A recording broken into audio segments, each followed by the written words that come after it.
विधानसभेच्या निवडणुका सध्या तोंडावर आहेत, पण या निवडणुका तोंडावर असताना महायुतीमध्ये रण पेटते की काय अशी शंका निर्माण झाली आणि याला कारण ठरले महायुतीतल्या नेत्यांची वेगवेगळी वक्तव्य। यातलं पहिलं कारण जे आज समोर आले ते आहे रामदास कदम यांचं। रामदास कदम यांनी मुंबई गोवा महामार्गाच्या मुद्द्यावरून आज सार्वजनिक बांधकाम मंत्री रवींद्र चव्हाण यांना चांगलंच फैलावर घेतलं। त्यानंतर भाजपचे नेते आणि उपमुख्यमंत्री देवेंद्र फडणवीस यांनी रामदास कदम यांचा समाचार घेतला। रामदास कदम यांनी आपला मुलगा योगेश कदम यांच्या दापोली मतदारसंघात भाजपचे पदाधिकारी महायुतीचा धर्म पाळत नाहीत आणि योगेश कदम यांना पाडण्याचा प्रयत्न करतायत असा आरोप केला। एवढंच नाही तर या षडयंत्राचे मास्टरमाइंड हे मंत्री रवींद्र चव्हाण असल्याचा दावा रामदास कदम यांनी केला।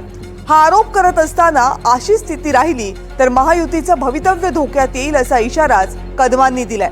रामदास कदम यांच्या इशाऱ्यानंतर राज्याचे उपमुख्यमंत्री आणि भाजपचे नेते देवेंद्र फडणवीस यांनी रामदास कदम यांना सबुरीचा सल्ला दिलाय आणि युती धर्माची आठवणही करून दिली।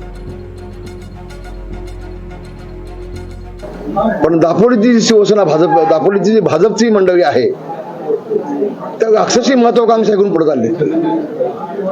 2019ला देखील इथे असताना योगेश कदमांना मतदान केलं नाही। आता देखील प्रत्येक वेळेला जाहीरपणे पत्रकार पक्षात घ्यायच्या आणि आमदार योगेश कदम मी कसे बदनाम होतील असं सातत्याने तो प्रयत्न चालू करत आहे।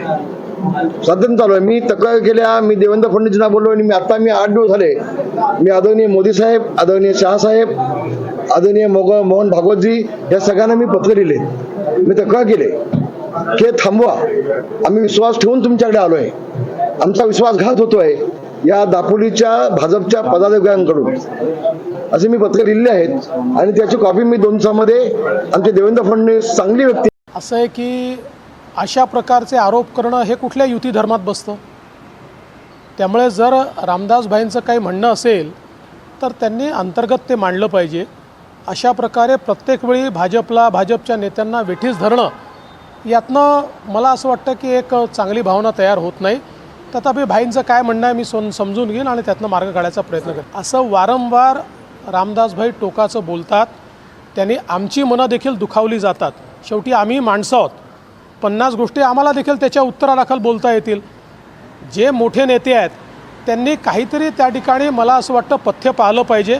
वारंवार भारतीय जनता पक्षाला असं बोलणं मला असं वाटतं हे आम्हाला मान्य नाही आणि या संदर्भात मी स्वतः शिंदे साहेबांशी बोलेन।